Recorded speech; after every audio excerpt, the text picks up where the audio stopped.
안녕하세요. 관조박사 뱃쌤입니다. 오늘부터는 제가 뭘 올려드릴 거냐면 시험이 얼마 안 남았잖아요. 그래서 과목별로 요점 정리를 올려드릴 거예요. 지금 공부도 모든 과목을 다 한 상태고 문제도 많이 풀어봤기 때문에 굉장히 뒤죽박죽된 상태일 거예요. 이거인 것 같기도 하고 저거인 것 같기도 하고 그래서 문제를 올리는 것보다는 요점 정리가 나을 것 같아서 요점 정리로 각 과목별로 올려드릴 거고요. 중간에 이런 과목 문제 풀어보고 싶어요 하시면 요청이 들어오면 그 부분을 또 해드리도록 하겠습니다. 자, 이번에 요점 정리 처음 할 부분은요. 기본간호, 시험이 가장 많이 나오기 때문에 기본간호 쪽을 먼저 해드릴게요. 자, 병실 환경을 보시면 온도는 20에서 22도죠. 그래서 우리 그 온도가 병실의 온도를 보시면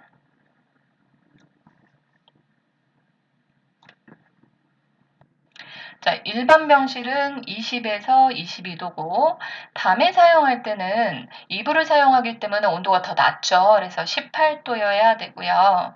우리 앞에서 온도 이거 한번 외웠었죠? 일반 병실. 자, 침상 목욕할 때는 옷을 다 벗겨놓고 하는 거기 때문에 몇 도였죠? 22에서 23도였죠. 자, 그런데 통목욕은 옷을 다 벗겨놓고 해요. 다 벗고 하잖아요. 자, 그래서 가장 높은 24도. 자, 그리고 신생아 병실과 보육기 온도가 있지요. 자, 신생아들은 체온 유지가 잘 안 되기 때문에 몇 도였죠? 일반 병실 온도보다 훨 높은 22에서 26도예요. 자, 보육기에 들어가는 애기들은 미숙아들이잖아요. 그래서 신생아보다 더 체온 유지가 안 되겠죠. 그래서 30에서 32도. 가장 높은 온도로 유지를 한다고 보시면 돼요. 자, 습도는 성인의 병실은 40에서 60%고요. 그러면 신생아실과 보육기에서의 습도는 몇 프로일까요? 55에서 65%죠. 자, 그리고 소음도 기준은 이게 딱 시험에 한번 나왔었어요. 그래서 일반 병실의 소음도 기준은 35에서 39dB. 자, 조도는 실제 시험 문제는 안 나왔었어요. 근데 병실 환경에 대해서 계속 추가적으로 시험 문제가 나오니까 조도도 알고 계시는 게 좋을 것 같아요. 최저 조도는 150럭스고요. 그리고 최고 조도는 300럭스인데 이것도 외우기 힘들다. 그러면 표준 조도만 외우세요. 200럭스. 자, 그리고 벽지의 색깔은 우리 눈의 피로감을 좀 감소시켜주는 채도가 낮은 색이나 파란색이나 연녹색을 사용하도록 하고, 자, 환기나 조명은 간접 환기, 간접 조명을 사용해요. 직접적으로 바람을 맞닿으면 감기에 걸릴 수도 있고, 자, 눈으로 바로 광선이 쬐어지면 시각이 이제 그 눈에 피로가 생길 수 있기 때문에 커튼이나 스크린을 이용해서 간접 환기, 간접 조명을 사용한다 알고 계시면 됩니다. 낙상 예방법은 노인간호 쪽에서도 시험에 많이 나왔었죠. 우리가 낙상 예방법에서 신발, 매트, 타일 이런 것들이 나오면 그냥 이게 나오면 틀린 답일 수 있어요. 앞에 뭐가 붙어야 되냐? 미끄러지지 않는 이나 미끄럼 방지 매트, 타일, 신발로 나와야 된다고 보시면 돼요. 자, 그래서 신발은 뒷굽이 낮고 폭이 넓으며 미끄러지지 않는 편안한 신발을 신도록 하고요. 자, 욕조나 샤워실 바닥은 미끄럼 방지 매트, 미끄럼 방지 타일을 깔아 사용을 하고, 자, 화장실이나 복도를 걸을 때 난간을 잡고 걷게 해요. 난간은 우리가 뭘 걸어두는 게 아니고 환자가 계속 누워있다 보면 근육이 약해지잖아요. 그러면서 낙상이 될 수 있기 때문에 난간을 잡고 걷게 하는 것도 낙상 예방법에 들어가고요. 자, 침대 난간은 항상 올려놓고 휠체어나 침대나 바퀴가 달린 이동기구는 안정 시에는 반드시 잠금 장치를 걸어둔다. 자, 콜벨 사용법을 설명해요. 그래서 호출기를 손 가까이에 둬서 환자가 필요 물품이 있어서 나오다가 낙상되는 경우가 있기 때문에 콜벨 사용법을 설명하는 것도 낙상 예방법에 들어가고요. 자, 야간에 불을 다 꺼두면 안 되겠죠. 취침등이나 야간등을 사용하도록 한다. 화재 시 행동 요령을 보시면 대피 순서가 바뀌었다 그랬죠. 그래서 자, 가장 먼저 빨리 대피할 처리할 수 있는 사람 먼저 순이다. 그래서 내원계, 그리고 거동 가능 환자, 그리고 경증 환자, 중증 환자, 직원 순이다. 자, 화재가 난 병실의 환자를 가장 우선 대피시켜야 되겠죠. 자, 그리고 연기가 가득 차면 우리 산소 부족으로 일산화탄소 중독으로 사망의 우려가 크기 때문에 가장 먼저 할 건 젖은 수건으로 코와 입을 가려요. 일산화탄소가 우리 기도로 들어가지 않도록. 자, 그리고 연기나 뜨거운 공기는 가벼워서 위로 올라가기 때문에 차가운 공기가 있는 아래쪽으로 자세를 낮추어서 대피를 하는 거다. 자, 엘리베이터 탑승 금지예요. 계단을 사용해야 돼요. 왜? 우리가 화재가 나면 전기부터 차단되거든요. 그래서 엘리베이터 탑승 금지고요. 자, 대피를 하려고 했는데 문을 열려고 했는데 문 손잡이가 뜨거워요. 그러면 반대편의 화기가 굉장하다는 거기 때문에 다른 피난로를 찾아서 이동을 하고요. 자, 자위소방대 임무에 따라서 대피를 한다. 자위소방대가 뭐냐면 병원에서 화재가 났을 때를 대비해서 자, 당신은 대피를 하고요. 대피를 시키고요. 그리고 당신은 뭐 소화기를 사용하고요. 이렇게 자위소방대가 꾸려져 있어요. 그래서 이런 임무에 따라서 대피를 시키고 피난 유도반은 출입문이나 비상구 개방 여부를 먼저 확인을 하고요. 자, 그리고 피난층으로 이동 불가능한 경우에는 비상구 및 옥상으로 피난을 한다. 우리가 기본적인 소화기 사용법도 알고 있어야 되겠죠. 안전핀을 뽑고 바람을 등지고 선 다음 손잡이를 움켜 잡고 비로 쓸듯이 뿌리도록 하는 거예요. 자, 병실 관리를 보시면 자, 바닥 청소는 매일 마른 걸레로 닦도록 하고요. 자, 빗자루로 쓸면 안 돼요. 먼지가 생길 수 있기 때문에. 물걸레는요, 낙상의 우려가 있겠죠. 그래서 매일 마른 걸레로 닦도록 하고, 오염이 적은 구역에서 많은 구역으로, 높은 곳에서 낮은 곳으로 청소를 해요. 그래서 최근에 시험 문제 뭐 또 나왔었냐면, 병실 바닥은 가장 나중에 하는 거예요. 그리고 창문은 가장 먼저 하는 거죠. 높은 곳이고 바닥이 가장 낮은 곳이니까. 자, 감염병 환자의 침구는 털면 안 되겠죠. 자, 그리고 고장난 물품이나 가구는 버리는 게 아니고 수선부에 알려서 수리를 하거나 보고를 하는 거예요. 자, 병실 내 가구 다른 방으로 옮기면 안 되고 가구는 수돗물 온도 그대로 사용을 하도록 하고 병실, 복도, 화장실의 청소도구는 분리해서 구분해서 사용하도록 한다. 자, 물품 관리에서 유리 제품의 피나 점액이 묻으면 찬물에 헹군 다음 더운 비눗물로 씻어내요. 피나 점액은 단백질이 있기 때문에 뜨거운 물에 먼저 대면 응고가 돼버리죠. 자, 응열된 혈계 제거 시에는 과산화수소를 사용하고요. 자, 변기나 소변기는 매일 아침 솔로 닦고 소독을 한다. 자, 고무 제품은 장시간이죠. 장시간 열에 접촉하거나 차게 하면 고무가 상할 수 있으니까 빨리 찬물에 헹군 후 더운 비눗물로 씻어내고요. 자, 응달에 물기 없이 완전히 말려서 둬야 되고 자, 고무포는 오랜 기간 동안 접어두거나 하면 금이 가서 손상이 되죠. 그래서 고무포를 보관할 때도 둥근 막대기에 걸어서 꺾이지 않게 주름이 가지 않게 보관을 한다. 자, 물품 보관법을 보시면 소독한 날짜가 최근의 것일수록 뒤쪽에 보관해요. 소독한 날짜가 오래된 것일수록 빨리 사용해야 되니까 앞에 보관을 하는 거고요. 자, 소독한 후 유효기간이 짧거나 빠른 순서대로 물품을 사용하도록 그래서 앞에서부터 배치를 하는 거고 소독 물품 중 먼저 사용해야 될 물품은 가장 앞줄에 보관해야 되겠죠. 먼저 사용해야 될 물품을 따로 생각하면 어떤 물품이에요? 소독 기간이 얼마 안 남은 거. 소독 유효 기간이 짧은 거겠죠. 자, 그리고 환자별로 약물을 분류해서 보관하도록 한다. 자, 물품 관리의 원칙을 보시면 물품 관리를 하는 목적은요. 우리가 물품의 원활한 지원을 위해서 물품이 모자라지 않고 부족하지 않고 잘 사용되도록 원활한 지원을 위해서 물품 관리를 하는 거고요. 또 다른 목적은 재고를 최소화해서 낭비를 억제하기 위함이다. 너무 막 있는데도 더 신청하면 안 되는 거잖아요. 자, 그리고 업자와의 접촉 창구를 일원화하기 위해서래요. 업자와의 접촉 창구를 일원화한다는 게 무슨 말이냐면 우리가 수액 세트는 이쪽 업자에게 구입을 하고 주사 바늘은 이쪽 업자에게 구입을 해요. 얼마나 복잡해요. 우리가 병원에서 사용하는 물품이 굉장히 많잖아요. 그래서 업자와의 접촉 창구는 일원화시켜요. 한 군데서만 이렇게 신청을 하고요. 자, 물자 구매는 각 병동 상황에 맞추어 결정을 하는 거다. 우리가 산부인과 병동에서 필요한 것들은 많이 쓰는 것들은 뭐가 있겠어요? 뭐 산모 패드 같은 것도 많이 쓰겠죠. 자, 그런데 내과 병실에서 또 사용하는 거나 정형외과 병동에서 사용하는 거 다 틀리겠죠. 그래서 물자 구매는 각 병동 상황에 맞추어서 신청을 해서 결정을 하는 거고. 자, 물품 청구 시 하자가 없을 경우에는 물품을 즉시 내줘요.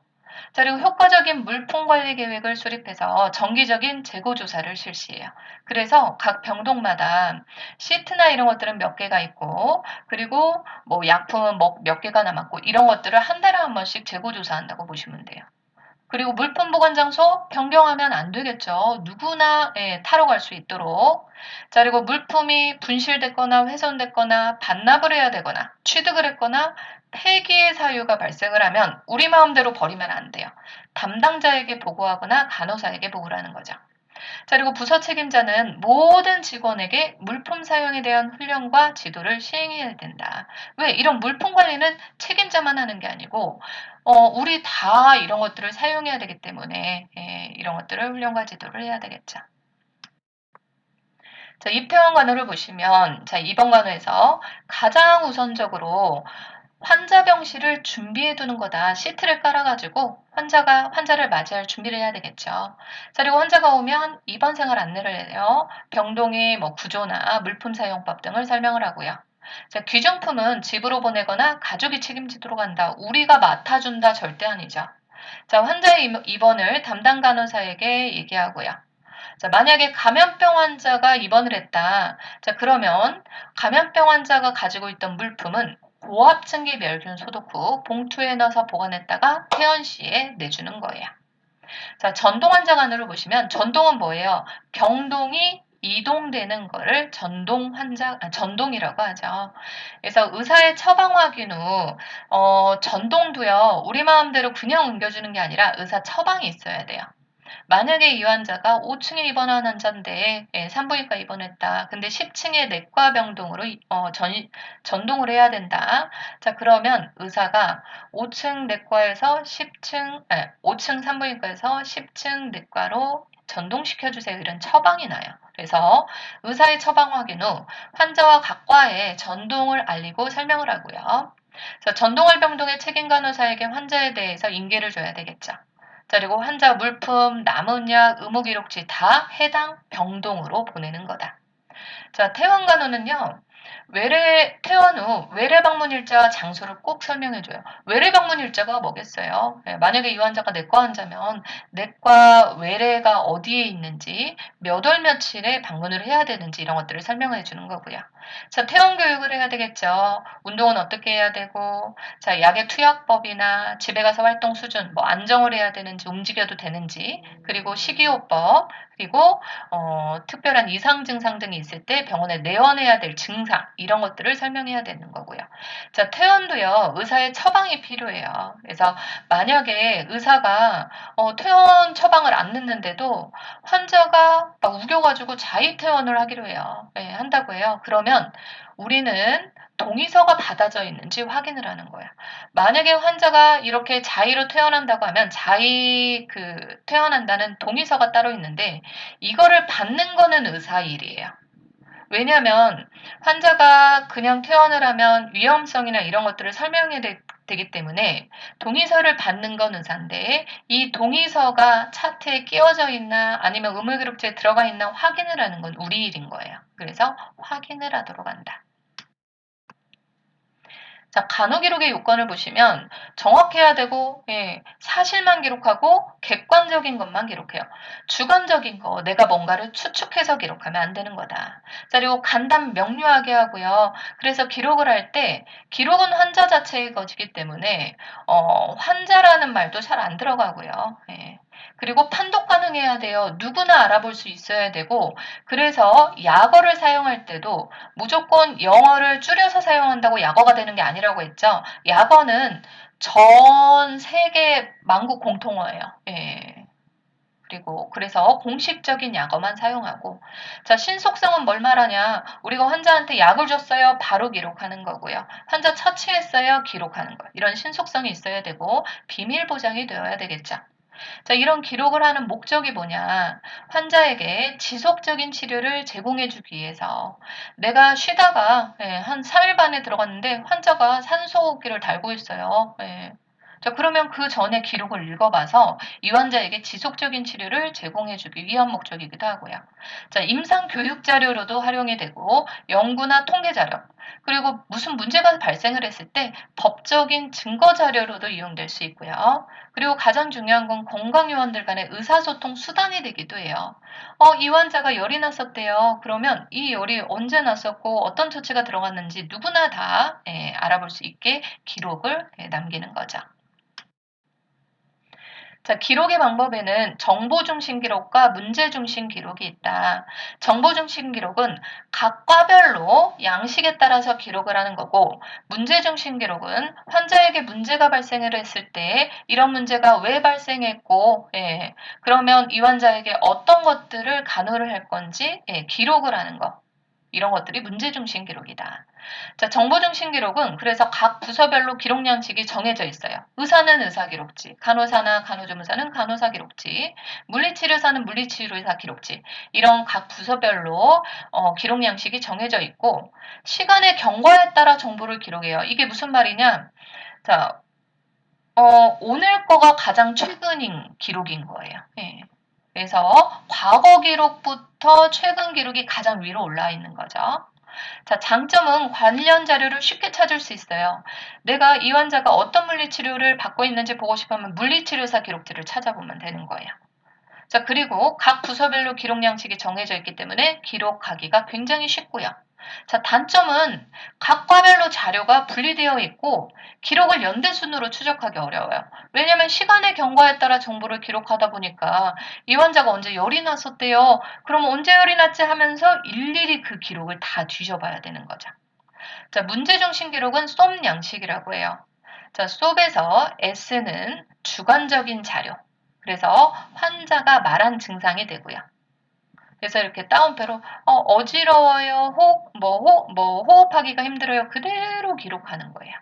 자, 객관적인 자료는 내가 관찰한 거, 아니면 바이탈, 검사 기록 이런 것들이 객관적 자료로 들어가고요. 자, A는 사정을 하는 거. 이 환자가 이런 증상이 왜 나타났는지.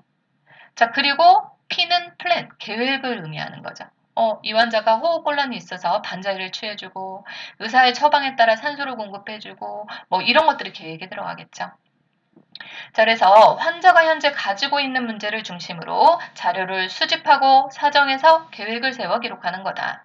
자, 장점은 건강요원들 간의 의사소통과 치료의 연속성을 기할 수 있다. 자, 왜냐하면 이 환자의 문제가 나타났을 때 기록을 하다 보니까 모든 건강요원들이 이 환자는 지금 이런 호흡곤란으로 인해서 어떤 치료 방향으로 가고 있구나 누구나 다 볼 수 있겠죠. 그래서 이런 것들이 장점이 될 수 있다고 보시면 돼요. 자, 수기 기록 방법은 예전 시험에는 굉장히 많이 나왔었어요. 근데 수기 기록 방법이 없어지면서 EMR로 다 바뀌고 있잖아요, 요즘에는. 그러면서 시험에 안 나왔다가 최근에 다시 나오고 있어요. 자, 수기 기록 방법에서 모든 기록은 검정색 볼펜으로 하는데 단 붉은색으로 기록하는 거 시험에 나왔던 거 뭐가 있어요? 밤뻥 근무자나 그리고 맥박 기록, 수기 기록일 때 붉은색 볼펜으로 기록한다. 자, 작성한 사람의 성명을 다 써요. 성과 이름을 다 정자체로 서명을 해서 이 간호기록은 누가 했구나 다 알아볼 수 있도록 하고요. 만약에 잘못 기록한 경우 지우면 안 되고 붉은색 볼펜으로 한 줄 또는 두 줄 긋고 에러라고 쓴 다음 다시 기록하고요. 절대 화이트로 지우거나 지우개로 지우면 안 되죠. 자, 약어는 공식적인 것만 사용하고요. 과거 시제와 현재 시제만 사용한다. 있을 것임, 이런 미래 시제는 사용할 수 없어요. 통증이 있었다 함, 통증이 있다 함, 네, 과거 시제, 현재 시제죠. 통증이 있을 것임, 이거는 사용할 수가 없죠. 자, 기록은 미리 하지 않고 반드시 수행 후 시행해요. 그래서 앞에서 뭐라 했어요? 신속성이 있어야 된다 그랬죠. 자, 전화 처방 받을 수 있어요. 그런데 전화 처방임을 기록하고 가능한 빨리 의사에게 처방을 받도록 하고요. 여백은 남기지 않아요. 왜냐하면 기록을 고칠 수도 있기 때문에. 그래서 여백은 남기지 않고 만약에 여백이 남는 경우에는 선을 긋고 끝에 서명을 해서 추가로 기록하지 못하도록 하고요. 자, 환자에게 특이사항 발생 시 기록하고 보고하도록 한다. 자, 전자기록은 실제 시험에는 한 번도 안 나왔었어요. 네. 자, 전자의무 기록이 뭐냐? 우리가 EMR이라고 하는데 환자의 기록지를 디지털한 거죠. 자, 간호사의 정확한 업무 수행이 증진되는 장점이 있고요. 장점만 넣어놨어요. 그래서 기록 시간의 절약으로 환자에 대한 간호 시간이 더 증진되죠. 예전에는 굳이 기록을 맨날 해야 되나요? 예, 각 듀티별로 환자에 대한 그 상태에 대해서 기록을 내야 돼요. 이게 굉장히 시간이 오래 걸렸는데 이런 것들을 컴퓨터로 작성해서 뭐 복사해서 뭐 따오고 뭐 하다 보니까 굉장히 줄었죠. 기록하는 시간이. 그 대신 간호 시간은 환자에 대한 간호 시간은 증진됐어요. 자, 그리고 정보가 정확하고 표준 진술문을 사용하다 보니까 의사소통에도 굉장히 도움이 되고요. 자, 시간과 공간의 효율성과 경제성이 높아요. 수기 기록은 이런 것들을 계속 보관하다 보니까 보관해야 될 창고나 이런 것들이 막 엄청 많죠. 근데 이거는 그냥 컴퓨터 안에 집어넣는 거잖아요. 그래서 공간의 효율성과 경제성이 높고요. 그래서 저장 공간이 넓고 의무 기록 관리가 개선이 됐고 그리고 통계를 위한 자료 구축에도 용이해요. 이번에 코로나 발생을 하고 각 병원에서 코로나 환자가 며칠간 치료 기간이 됐고 그리고 중증 환자는 얼마나 발생을 했고 이런 것들을 통계내기가 굉장히 좋고요. 임상 자료로도 사용하기가 굉장히 쉬워졌죠. 자, 그리고 정보에 대한 접근성이 쉬워진 거다. 자, 체온 측정에서 수은 체온, 고막 체온, 이마 체온계에서 최근에 시험 문제에 가장 많이 나온 건 고막 체온이라고 했죠. 자, 수은 체온계는 소독을 해서 사용할 때 보통 70에서 75% 알코올로 소독을 한다. 우리가 알코올의 농도는 세 가지 종류로 나뉘죠. 기구 소독용이나 피부 소독용은 70에서 75%예요.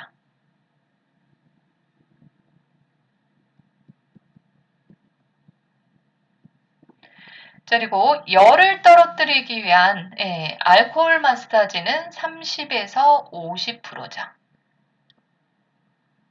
알코올 마사지. 자, 그리고 등 마사지는 20에서 50%를 사용한다. 우리 그 등 마사지 하면 안 되는 환자, 노인 환자는 등 마사지 하면 안 되죠. 건조해질 수 있으니까. 자, 그리고 수은 체온계로 측정했을 때 가장 높게 체온 측정이 되는 곳이 어디냐? 우리 심부로 그 체온계를 집어넣을수록 가장 높게 체크돼요. 그래서 직장, 구강, 애과순이고요. 자, 그렇기 때문에 체온 측정하는 시간도 가장 짧아요. 직장이 3분, 5분, 10분이라고 보시면 되고요. 자, 고막 체온계는 심부 체온을 가장 정확히 측정할 수 있다. 왜 그러냐? 우리 몸의 체온 조절 중추가 어디에 있어요? 뇌 시상하부에 있잖아요. 그렇기 때문에 시상하부와 혈류를 공유하고 있는 곳에서 고막 체온을 측정하기 때문에 가장 정확히 측정할 수 있다. 자, 3세 미만은 귓바퀴를 후 하방으로 잡아당기고 성인은 후 상방으로 잡아당겨서 외도를 곧게 만든 다음 측정을 하도록 하고요. 측정 시간은 2에서 5초예요. 자, 탐침 커버는 일회용이죠. 그래서 사용을 하고 나서 벗긴 후 정리함에 보관을 하고요. 자, 보청기를 끼지 않은 상태에서 측정해야 되겠죠. 이거는 최근 시험 문제에 나왔던 것 같아요. 만약에 그 고막 체온 측정할 귀가 뭐 분비물이 있거나 하면 그쪽에서도 측정하면 안 되겠죠. 자, 이마 체온계는 가장 바깥쪽에서 측정하는 부위이기 때문에 체온이 가장 낮게 측정이 되고요. 탐침을 누르고 나서 이마 중앙에 중앙에서 관자놀이까지 문지르듯 측정을 하고요. 만약에 환자가 이마에 땀이 너무 많이 나요. 그러면 체온 측정이 부정확하겠죠. 자, 이럴 때는 귓볼을 따라서 아래로 움직이면서 측정을 하도록 하고 이마 체온계 측정 시간은 3에서 5초다. 그래서 수은 체온계는 직장 구강액과 3분, 5분, 10분이고요. 고막 체온계는 2에서 5초, 이마 체온계 3에서 5초예요. 그래서 적외선을 이용한 이 고막 체온과 이마 체온계의 측정 시간은 5초 이내예요. 반도체 온도 변화를 이용한 체온 측정은 뭐가 있어요? 우리 전자체온계. 그래서 전자체온계는 측정 시간이 종료음이 울릴 때까지다. 전자체온계로 측정할 수 있는 부위는 직장, 구강, 애가로 나눠져 있죠. 그래서 직장 체온은 정확한 체온을 측정할 때 사용하는 거고, 그리고 항문에 집어넣는 거기 때문에 우리가 일회용 장갑을 착용 후 윤활제를 바르고 직장에 넣는 건데 성인은 2.5에서 4cm 정도를 삽입하고요. 자, 기록지에 R이라고 기록해요. 이거는 이제 수온 체온계로 측정했을 때도 똑같은 방법이죠. R은 렉탈을 의미하는 거죠. 그래서 자, R이라고 기록을 하고 직장 체온을 측정하면 안 되는 환자, 당연히 직장 수술했거나 설사나 출혈 그쪽으로 출혈이 있거나 직장으로 출혈이 있거나 아니면 경련 환자나 치질이 심하거나 심근경색 환자 측정하면 안 되고요. 자, 구강 체온은 가장 편리하고 쉬운 측정 부위이기도 하고 우리가 표준 체온으로 사용한다. 그렇기 때문에 기록지에 아무것도 기록을 안 해요. 아무것도 기록을 안 하고 체온만 들어갔다는 거는 구강 체온으로 측정을 했구나 알 수 있는 거죠. 특히 복부 수술 환자 등에게 보통 측정하는 부위이고요. 자, 금기사항 5, 6세 이하의 소아나 노인 환자는 구강 체온 금기예요. 왜? 이거를 깨물어 버릴 수 있으니까. 특히 무의식 환자, 간질 환자, 정신질 환자, 히스테리, 불안신경증 환자도 깨물 수 있겠죠. 자, 그리고 구강이나 코 수술 환자, 호흡곤란 환자 입안에 집어넣으면 숨쉬기가 힘들어지니까 안 되고요. 그리고 음식물 섭취. 우리가 여기서 음식물은 뭐가 들어가지요? 시험에. 껌이나 담배예요. 그래서 껌이나 담배를 피고 나서는 10분 이내에 측정하면 안 돼요. 반대로 10분 이상이 됐을 때 10분 후에 체온을 측정하고 뜨겁거나 찬 음식을 먹은 후에는 30분 후에 측정을 하는 거죠. 자, 애가 체온은 가장 부정확하다. 이 전자체온 측정 그 부위에서. 자, 그런데 가장 안전해서 무의식 환자에게 많이 사용되고요. 체온계를 애가 중앙에 넣고 상박은 옆구리에 붙이고 하박을 가슴 위에 얹어요. 자, 그리고 기록지에 A라고 기록해요. A는 엑실러리, 겨드랑이, 애거라는 뜻인 거죠. 자, 맥박은요, 정상 범위가 분당 60에서 100회죠. 자, 수기 기록을 할 때는 붉은색으로 기록한다. 붉은색 앞에서 뭐가 하나 있었죠? 수기 기록에서 밤방 근무자가 붉은색이었죠. 맥박에서도 수기 기록은 맥박을 붉은색으로 하죠. 자, 그리고 정상 범위 내에서 60에서 100회가 정상 범위인데, 자, 100회 이상이다. 빈맥, 자주 빈자를 써서 빈맥이고요. 자, 서맥은 60회 이하예요. 느릴 서자를 써는 거예요. 서맥이다. 자, 특히 서맥과 관련된 약은 디곡신, 강심제고요. 심장을 강하게 수축시키는 물질이라 했죠. 이 성분명이 디기탈리스 제제예요. 자, 이거를 투여했을 때는 우리 몸에 축적작용이 있기 때문에 자, 투여 시 분당 60회 이하이면 투여하지 않고 보고해요. 그래서 디곡신, 강심제, 디기탈리스 제제를 투여한 환자들은 꼭 맥박을 측정해서 60회 이하이면 투여하지 않고 보고하도록 한다. 자, 부정맥은 맥박의 리듬이 빨라졌다, 늦어졌다 하는 불규칙한 상태다. 그래서 우리가 보통 맥박의 리듬이 규칙적이어야 되잖아요. 뚝, 뚝, 뚝, 뚝 이렇게 규칙적이어야 되는데 뚝, 뚜둑, 뚝 이렇게 불규칙적인 걸 부정맥이라고 한다. 자, 맥박 결소는 말초맥박이 심찬맥박보다 수가 적은 거예요. 원래 말초맥박과 심천맥박, 맥박을 측정하는 부위는 어디에서 측정하든지 그 수가 같아야죠. 그런데 이 수가 다른 거를 맥박 결손이라고 한다. 자, 이 맥박결손을 측정하는 방법은 두 명이 동시에 측정하는 게 중요하죠. 그래서 한 명은 심천맥박, 한 명은 말초맥박인 요골맥박을 동시에 1분 동안 측정해서 비교를 하는 거다. 자, 요골동맥은 가장 보편적으로 사용하는 부위인데 우리가 맥박을 측정하는 부위, 맥진 부위로 많이 사용하죠. 자, 경동맥은 목으로 가는, 그 머리로 가는 혈액 그 순환 상태를 보기 위해서 하는 거예요. 그래서 소아나 성인의 CPR 시 맥박을 확인하는 부위로 많이 사용되고요. 자, 상완동맥은 혈압 측정 시 많이 사용되고 특히 영아는 목이 짧아서 경동맥으로 뇌순환 상태를 볼 수가 없죠. 그래서 영아의 CPR 시 맥박 측정 부위로 사용이 된다. 자, 슬화동맥은 무릎 뒤쪽에 있는 동맥이죠. 그래서 하지로 가는 순환 상태를 사정하기 위해서고 또는 대퇴에서 혈압을 측정했을 때 측정하는 부위이죠. 자, 그리고 족배동맥은 발등에 있는 거죠. 그래서 발의 순환 상태를 사정하는 거다. 자, 심천맥박을 측정하는 그 환자분들은 우리 신생아들은 심장의 기능이 아직 정상적인 상태가 아닌 거잖아요. 자, 그렇기 때문에 신생아들이나 심장에 이상이 있는 환자에게 측정을 한다. 자, 그렇기 때문에 1분간 풀로 측정해요. 왜냐면 우리가 맥박을 측정하다가 리듬이 규칙적이에요. 그러면 30초 측정해서 1분, 곱하기 1을 해서 기록을 할 수 있는데 심천맥박을 측정할 때는 이상이 있는 환자들을 심천맥박에서 측정하기 때문에 1분간 풀로 측정해야 돼요. 리듬이 규칙적이어도 1분간 풀로 측정하나요? 예, 1분간 무조건 해야 돼요. 자, 그러면 어디 부위에서 하냐? 좌측 중앙 쇄골선과 네다섯 번째 늑골이 만나는 지점에서 한다. 이거랑 많이 헷갈려하는 부분이 어디라고 했어요? 요추천자 부위랑 많이 헷갈려한다 그랬죠? 요추천자는 요추 몇 번에서 하는 거죠? 요추신경이 몇 번까지 지나가고 있다? 2번까지 내려오고 있다. 그래서 3, 4번에서 하는 거다. 그리고 심천맥박은 4, 5번이다. 자, 기록 시에는 A라고 기록해요. 아피컬 펄스라고 했죠. 심첨이라는 말이에요. 아피칼이. 그래서 A. 자, 호흡 측정의 정상 범위는 분당 12회에서 20회다.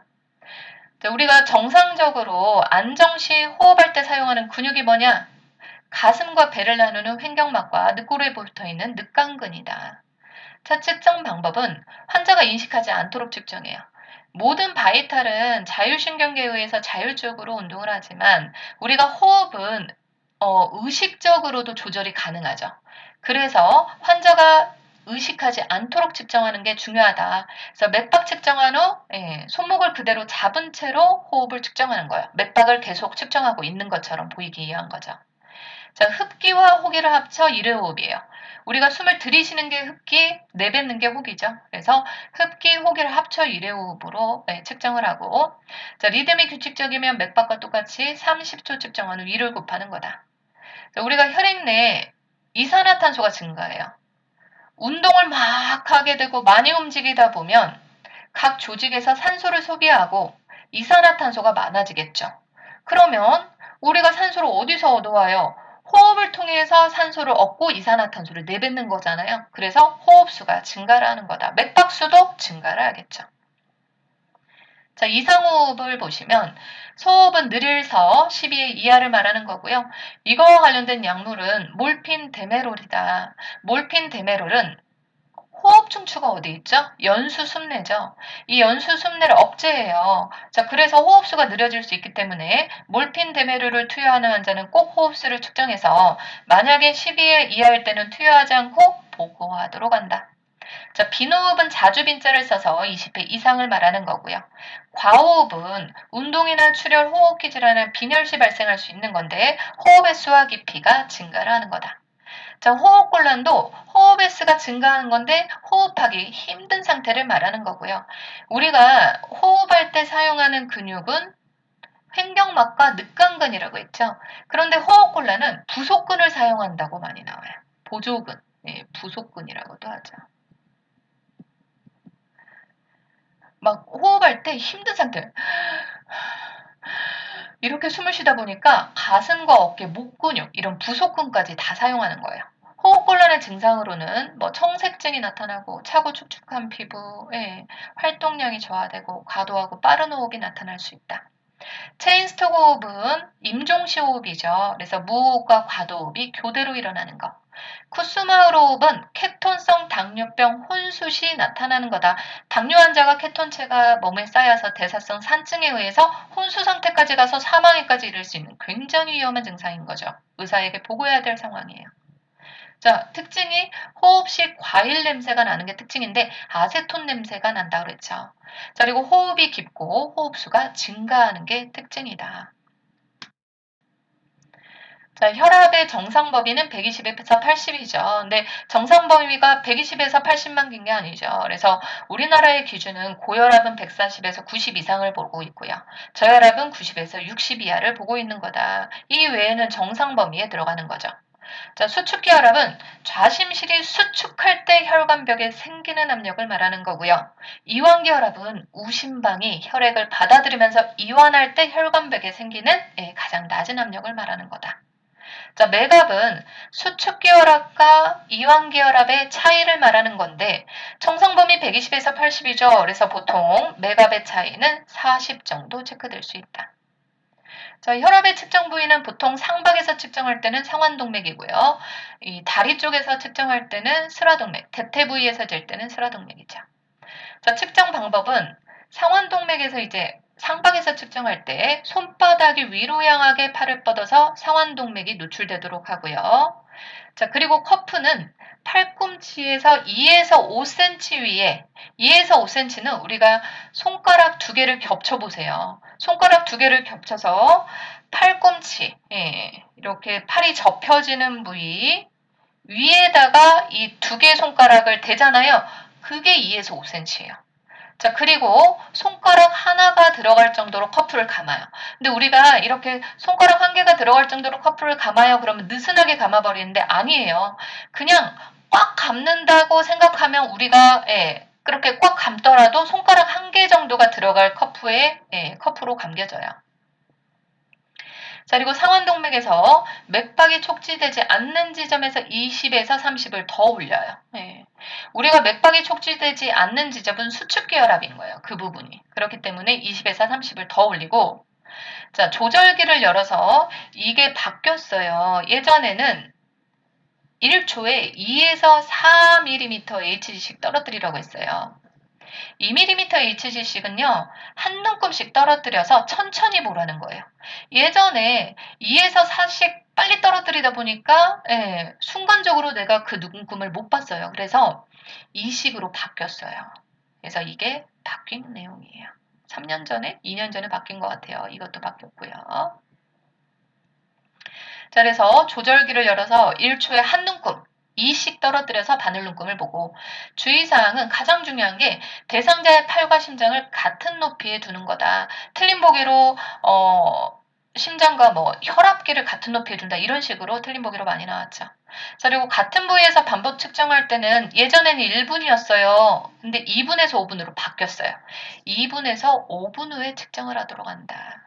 자, 왜 이렇게 하냐? 우리가 혈압계로 이렇게 압력을 가하기 때문에 이 혈액이 고여 있어서 정맥우려이 생기잖아요. 그래서 정맥우려를 정상순환 상태로 회복시키는 시간이 2분에서 5분이라고 보시면 돼요.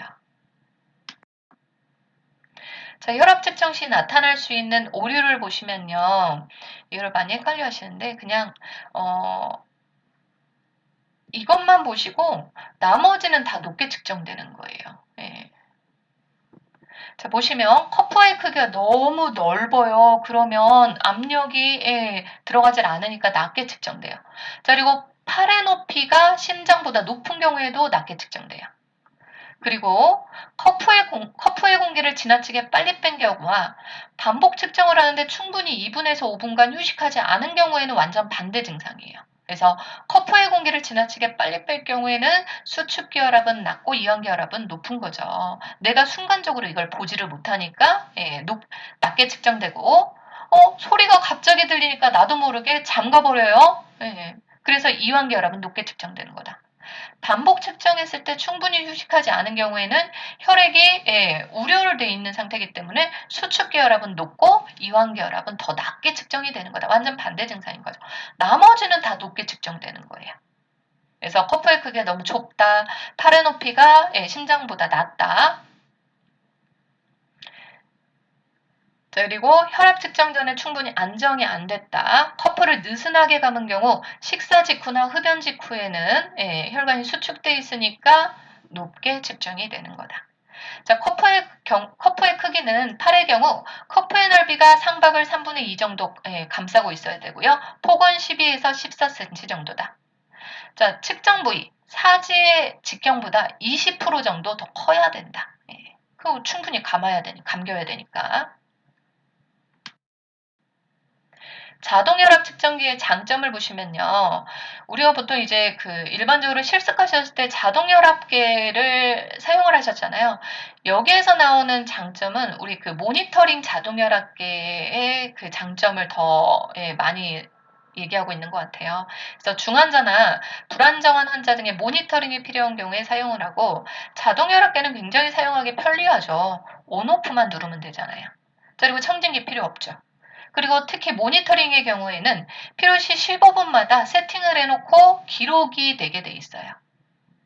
그러면 어떻게 세팅해요? 우리가 몇 분 간격으로 이렇게 세팅을 할 수 있게 돼 있고, 그리고 알람이 울리게 설정을 해놓으면 환자의 이상 혈압 시 알람이 울리게 돼 있죠. 그래서 잦은 간격으로 반복 측정할 때 사용하기 편리하다. 오늘도 여기까지 들으셨다면 구독과 좋아요 부탁드리고요. 오늘 하루도 수고하셨고 계속해서 월요일부터 금요일까지 요점 정리를 올려드리도록 하겠습니다. 오늘도 수고하셨습니다.